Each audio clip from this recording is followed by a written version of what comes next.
오늘 말씀은 예수님이 겟세마네 동산에서 기도하시는 말씀하고 또 예수님이 체포당하시는 말씀을 우리에게 들려줍니다. 예수님이 제자들과 함께 마지막 만찬을 나누신 이후에 겟세마네 동산에 가십니다.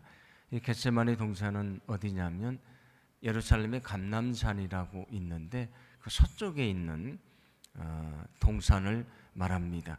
근데 이 감람산이 또 중요한 것은 예수님이 거기서 승천하셨다고 말씀을 합니다. 그래서 성경에도 감람산은 아주 중요한 산인데 예수님은 늘 이곳을 찾았던 것 같습니다. 그곳은 예수님이 기도하시는 장소였는데 그래서 예수님을 팔아버린 가룟 유다도 예수님이 늘 그 시간에는 그곳에 가서 기도하는 것을 알고 있었고 그래서 예수님을 넘겨주려고 사람들과 함께 그곳에 왔다는 것을 성경은 말씀해 줍니다.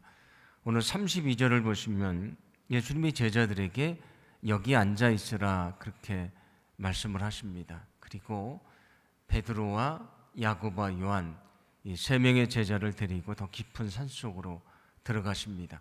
성경을 보시면 이 세 명의 제자들은 아주 더 특별한 12명의 제자들 중에서도 더 특별한 제자들이었던 것 같은데 그 세 명의 제자를 더 깊은 산속으로 데리고 가신 다음에 이렇게 말씀을 하는데 34절입니다. 제가 봉독해 드리면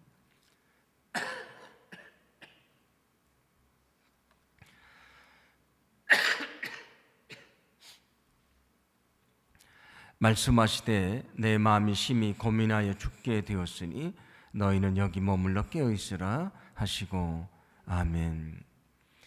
예수님의 세 명의 제자에게 여기 머물러 깨어있으라 말씀을 합니다. 제자들에게 여기 앉아있으라 말씀을 하시고 이 세 명의 제자들에게는 너희는 여기 머물러 깨어있으라 말씀을 하는데 무엇을 하라는 말씀인가? 오늘 이야기와 같은 말씀이 나오는 누가복음 22장 40절을 보시면 이렇게 말씀을 하는데 함께 봉독합니다. 그곳에 이르러 그들에게 이르시되 유혹에 빠지지 않게 기도하라 하시고 아멘. 제자들에게 하셨던 말씀이 무엇이냐면 유혹에 빠지지 않도록 너희는 기도하라 말씀을 합니다. 그들에게 앉아 있으라 그리고 깨어 있으라 그 말씀은 어떤 말씀입니까? 너희들은 깨어서 기도하라 그런 말씀입니다. 그런데 그들이 어떻게 합니까? 깨어 있지를 못하고요. 잠들어 있었습니다. 잠들어 있는 것은 결국은 기도를 하지 못했다는 말씀이지 않습니까? 그들은 예수님이 기도를 요청하셨지만 기도하지를 못합니다. 그때 예수님이 그들을 세 번이나 깨우시는데 그리고 이렇게 말씀을 합니다. 38절인데 제가 봉독해 드립니다. 시험에 들지 않게 깨어 있어 기도하라. 마음에는 원이로되 육신이 약하도다 하시고 아멘. 시험에 들지 않게 깨어 기도하라 말씀을 합니다. 그 말씀은 어떤 말씀입니까? 너희가 깨어서 기도하지 않으면 시험에 들게 될 것이다. 너희는 그 시험에 넘어지게 될 것이다 말씀을 합니다. 34절 보시면 기도를 부탁하시는데 예수님이 뭐라고 말씀을 합니까? 내가 지금 죽게 돼서 내가 심히 고민하고 있으니 너희는 기도하라 말씀을 하셨습니다. 그냥 기도하라고 말씀하신 것이 아니고 내가 정말 죽게 됐다.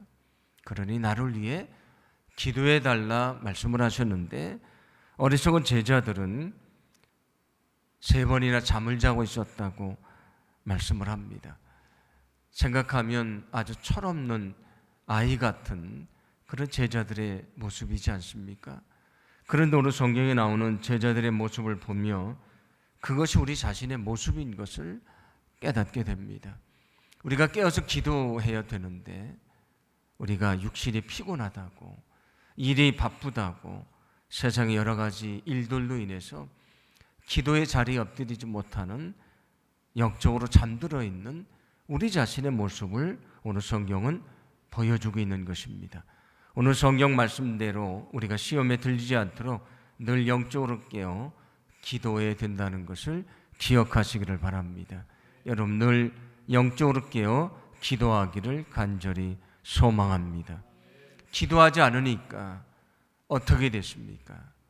그들은 예수님이 잡히시니까 예수님을 버려두고 도망을 갔습니다. 그리고 베드로는 예수님을 모른다고 3번이나 부인을 합니다. 그런데 그 전에 그들이 무슨 얘기를 했습니까? 우리는 결단코 주님을 버리지 않습니다. 우리는 죽는 한이 있더라도 예수님을 부인하지 않을 것입니다. 베드로만이 아니고 모든 제자도 그렇게 말했다고 말씀을 합니다. 성경 말씀을 보시면 심지어 가룟 유다도 그렇게 말합니다. 예수님께서 너희 중에 누가 나를 팔 것이다 라고 얘기할 때에 가룟 유다가 나는 아니지요 라고 말하면서 자기는 아니라고 얘기를 합니다. 그런데 그들이 어떻게 됐습니까? 예수님을 팔아버리고 예수님을 버리고 예수님을 부인했습니다. 왜 그들이 그런 어리석음을 범하고 말았습니까? 예수님이 부탁하셨습니다. 너희는 깨어 기도하라. 그런데 그들은 기도하지 않았고 기도하지 않았을 때에 예수님이 염려하셨던 대로 그들은 넘어지고 말았습니다. 예수님이 세상의 종말에 대해서 말씀하실 때도 뭐라고 말씀하셨습니까? 너희는 깨어 기도하라. 너희는 깨어 기도하며 주님의 오심을 준비하라고 말씀을 하셨는데 그들은 기도하지 못했고요. 결국은 넘어지는 자들이 되고 말았습니다. 오늘 성경에 나오는 어리석은 제자의 모습은 우리 자신의 모습일 수가 있는 것입니다. 소망하기는 오늘 예수님의 간곡한 부탁대로 우리가 결코 영적으로 잠들지 않고 늘 깨어서 기도하기를 간절히 소망합니다. 그래야 우리가 시험을 이길 수 있는 것이고요. 언제 주님이 이 땅에 오시든지 우리가 주님을 기쁨으로 맞이하게 될 줄로 믿습니다. 예수님이 제자들에게 기도하라고 말씀하신 다음에 예수님이 기도를 하시는데 어떻게 기도하시냐면 35절과 36절 말씀입니다. 35절과 36절을 함께 봉독합니다. 조금 나아가사 땅에 엎드려 될 수 있는 대로 이때가 자기에게서 지나가기를 구하여 이르시되 아빠 아버지여 아버지께서는 모든 것이 가능하오니 이 잔을 내게서 옮기시옵소서. 그러나 나의 원대로 마시옵고 아버지의 원대로 하옵소서 하시고. 아멘. 예수님이 엎드려서 이때가 지나가기를 기도하셨다고 말씀을 합니다. 이때가 어떤 때입니까? 예수님이 이제 잡히시고 채찍에 맞으시고 온몸이 피투성이가 되고 십자가를 지고 골고다에 가서 거기서 달려 죽는 그 고난의 때를 말합니다. 예수님은 그 고난의 때가 지나가게 해달라고 하나님 앞에 간절히 기도하십니다. 그것을 오늘 36절을 보시면 이 잔을 내게서 옮겨 주시옵소서 그렇게 기도했다고 말씀을 합니다. 성경의 잔은 여러 가지를 의미를 합니다. 사랑을 의미하기도 하고요. 내 잔이 넘친다는 것은 아주 풍성한 것을 의미를 하기도 하고 위로한다는 의미도 있고요. 심판이라는 의미도 있습니다. 또 성경에서 잔은 무엇을 말하냐면 고난의 시간을 말하기도 합니다. 그래서 그것을 고난의 잔이다 그렇게 얘기를 합니다. 예수님이 지금 말씀하시는 것은 고난의 잔을 말하는 것입니다. 이 고난이 내게서 지나가기를 원합니다. 그렇게 간절히 기도를 합니다.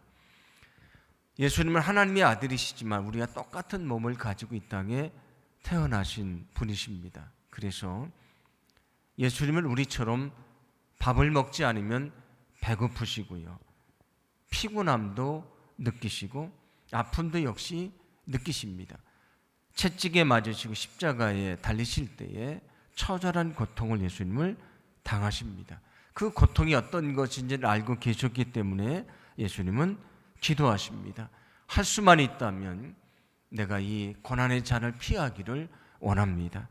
그렇게 간절히 기도하는데, 그러나 예수님은 마지막 무엇이라고 기도합니까? 그러나 나의 원대로 마시옵고 아버지의 원대로 되기를 원합니다. 나의 간절한 기도는 이 고난의 시간이 그냥 지나가는 것이지만, 만약에 하나님의 뜻이 이 고난을 감당하는 것이라면 그 뜻대로 되기를 원합니다라고 기도를 하십니다. 예수님이 3번 기도하셨다는 것은 아주 처절하게 기도하셨다는 것을 말씀하는 것입니다. 그래서 성경은 뭐라고 말씀합니까? 예수님이 기도하실 때에 땀방울이 떨어지는데 핏방울같이 되었더라 말씀을 합니다. 예수님이 간절히 기도를 합니다. 십자가를 앞에 두고 간절히 기도를 합니다. 처절한 기도를 드리십니다. 그 고난이 지나갔으면 좋겠습니다. 그런데 예수님의 기도는 무엇입니까? 하나님의 뜻이 이루어지도록 기도합니다. 오늘 예수님의 기도를 통해 깨닫습니다. 우리가 무엇을 위해 기도해야 되는가? 하나님의 뜻이 이루어지도록 기도해야 된다는 것입니다. 여러분, 우리가 기도하되 하나님의 뜻이 이루어지도록 기도하기를 간절히 소망합니다. 그래서 야고보서 4장 2절과 3절도 이렇게 말씀을 합니다. 제가 봉독해 드립니다. 너희가 얻지 못하면 구하지 아니하기 때문이요, 너희가 얻지 못하는 것은 기도하지 않기 때문이다.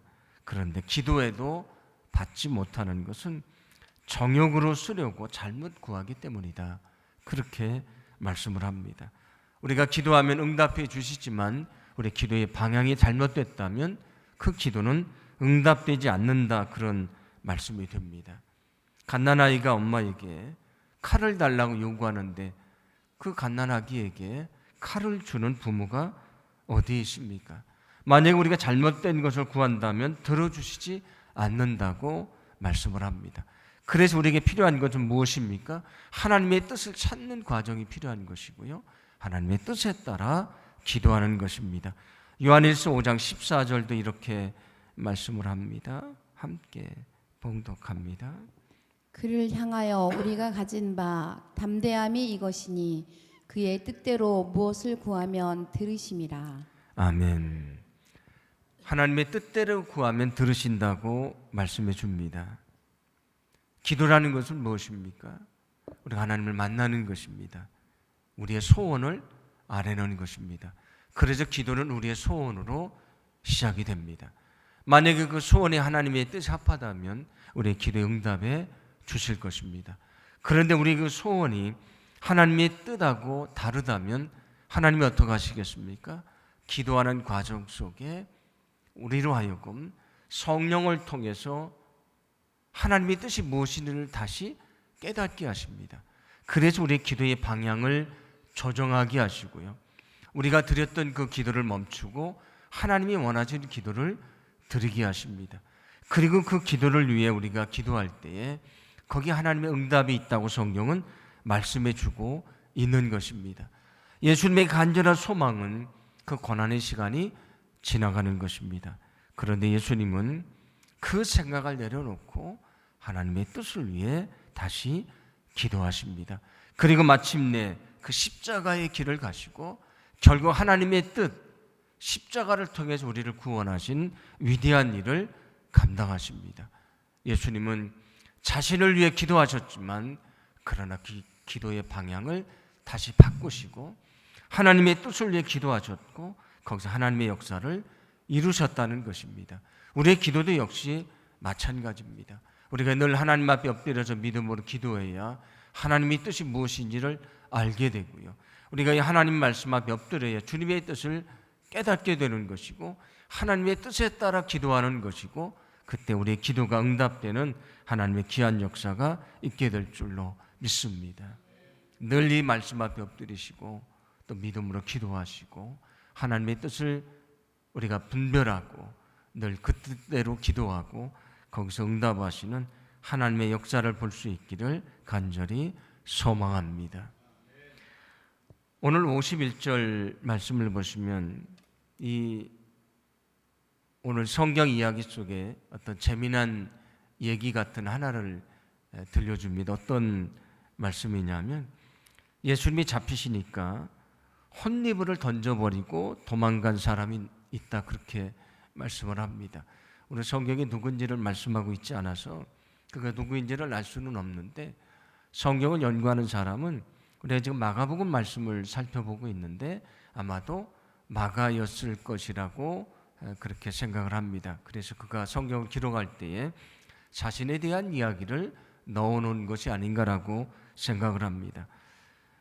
마지막 만찬을 나눈 것이 사람들은 흔히 성령을 체험했던 그 마가의 다락방이었을 것이라고 생각을 합니다. 그래서 예수님이 마지막 만찬을 나누신 것도 마가의 다락방이고, 제자들이 120명의 성도들과 함께 모여서 기도하다가 성령을 체험한 것도 역시 마가의 다락방이라고 생각을 하고 있습니다. 물론 정확한 역사적인 근거는 없지만 전통적으로 그렇게 생각을 해 왔습니다. 그런데 여기 마가라고 하는 사람은 자기 집이니까 아마도 원래 유대인들이 입는 옷이 통으로 옷을 이렇게 입는 것인데 아마 그런 집이 편안하니까 이불을 이렇게 둘러싸고 있었던 것 같습니다. 그런데 예수님이 제자들과 함께 나가니까 그 밤에 어디로 가시는지 아마 관심을 가지고 따라 나섰던 것 같은데, 그런 거기서 아주 놀라운 일을 보게 됩니다. 그가 본 것이 무엇입니까? 예수님이 잡히시는 것입니다. 그 잡히신 것을 봤을 때에 그가 얼마나 놀랬던지요. 그 혼니부를 자기 집에서 편안하게 이렇게 몸을 감싸고 왔던 그 혼니부를 던져버리고 뛰쳐나갔다, 도망갔다, 그렇게 말씀을 합니다. 가룟 유다가 사람들을 데리고 예수님을 잡으러 왔는데 그때 한 제자가 칼을 빼서 그 제사장의 종의 귀를 잘랐다고 말씀을 합니다. 요한복음 말씀을 보시면 그 제자는 베드로였다고 말씀을 하고요, 그 종의 이름은 말고였다고 말씀을 합니다. 그런데 오늘 누가복음 22장 55절을 보시면 51절을 보시면 이렇게 말씀을 합니다. 함께 봉독합니다. 예수께서 일러 이르시되 이것까지 참으라 하시고 그 귀를 만져 낫게 하시더라. 아멘. 예수님을 잡으러 왔던 그 종의 귀를 베드로가 쳐서 잘라내는데 예수님께서 뭐라고 말씀을 하십니까? 이것까지도 참으라. 내가 정말 화가 날 수가 있다. 나의 스승이신 예수님을 잡으러 간 그 사람 내가 용납할 수가 없어서 칼을 빼서 귀를 자를 만큼 내가 정말 그렇게 화가 나 있다. 내가 견딜 수가 없다. 참을 수가 없다. 지금 베드로는 그렇게 하고 있는 것인데 주님이 뭐라고 말씀하십니까? 이것까지 참으라. 그리고 어떻게 하십니까? 그 종의 귀를 만져 낫게 하셨다고 말씀을 합니다. 예수님은 저 십자가에서 자기를 잡아 죽이는 사람들 용서해 달라고 기도를 하십니다. 그것만이 아니고 자기를 잡으러 왔던 그 종의 귀를 고쳐주시는 사랑을 보여주십니다. 이것이 주님의 사랑이라고 오늘 성경은 말씀해 주고 있는 것입니다. 여러분, 오늘 말씀 우리에게 말씀해 줍니다. 우리에게도 예수님의 용서하는 사랑을 품어야 된다는 것입니다. 소망하기는 저와 여러분 안에 그 예수님의 용서하는 마음이 있기를 간절히 소망합니다. 오늘 주님이 말씀하셨습니다. 이것까지도 참으라. 그런데 예수님에게 가장 큰 고난이 찾아오는 지금 이 순간이지 않습니까? 자기를 잡으러 왔습니다. 이제 고난당하고 십자가 못 박혀 죽을 것입니다. 자기에게 가장 큰 고통을 주러 온 사람을 용서하시고 그를 고쳐주시고 그것도 참으라고 하시는 것이 예수님의 사랑입니다. 그 사랑은 우리 마음속에 품고 살아가야 될 사랑입니다. 오늘 우리 자신을 되돌아봅니다. 우리 안에 과연 그 사랑이 있는 것인가? 그 사랑으로 우리를 구원해 주셨는데 우리가 그 사랑을 알고 있는 것인가?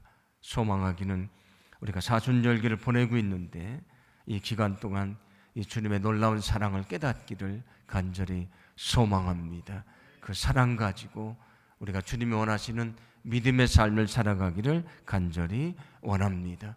오늘 주님의 간곡한 부탁은 깨어 기도하라고 하는 것입니다. 우리가 기도할 때에 유혹을 이기게 될 것이고요. 우리가 기도할 때에 믿음으로 승리하게 될 줄로 믿습니다. 오늘 말씀을 기억하면서 우리가 기도하기를